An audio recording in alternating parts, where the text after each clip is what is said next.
Hi friends, welcome to காய் அக்ஷஸ் channel. இன்றைக்கி நம்ம என்ன பார்க்க போகிறோன்னா சிக்கன் ஃப்ரை எப்படி செய்யுதுன்னு பார்க்கலாம் வாங்க. இன்க்ரீடியன்ஸ் டிஸ்கிரிப்ஷன் கொடுக்குறேன், செக் பண்ணுங்கள். கடாய் காஞ்சதும் ஆயில் சேர்த்திக்கலாம்.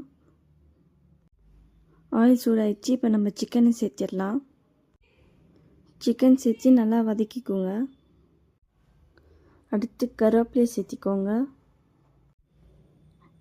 அடுத்து உப்பு சேர்த்திக்கலாம். தேவையான அளவு உப்பு சேர்த்திக்கோங்க. உப்பு சேர்ந்த பிறகு நல்லா வதக்கிக்கோங்க. அடுத்து மஞ்சள்தூள் சேர்த்து வதக்கி வச்சுக்கோங்க. அடுத்து இஞ்சி பூண்டு பேஸ்ட் சேர்த்து தான் சேர்த்திக்கலாம். நான் சேர்க்கலாம், ஆப்ஷனல் தான், உங்களுக்கு வேணால் நீங்கள் சேர்த்திக்கலாம். இப்போது மிளகாத்தூள், சீரகத்தூள், மல்லித்தூள், அப்புறம் கரம் மசாலா சேர்த்து வதக்கிக்கலாம். அடுத்து கெட்டி தயிர் சேர்த்திக்கோங்க. எல்லாத்தையும் சேர்த்து நல்லா வதக்கிக்கோங்க. இப்போது சிக்கனில் தண்ணி சேர்த்து மூடி போட்டு வேக வச்சு எடுத்துக்கலாம். சிக்கன் நல்லா வெந்துச்சு. நம்ம சேர்த்த தண்ணி எல்லாமே இழுத்துக்குச்சு. இப்போ கடைசியாக பெப்பர் தூவி எடுத்துக்கலாம். பெப்பர் சேர்த்து வதக்கி எடுத்தால் நம்மளோட chicken fry ready. Chicken fry ready ஆயிடுச்சு. நீங்களும் ட்ரை பண்ணிட்டு எப்படி இருக்குன்னு சொல்லுங்கள்.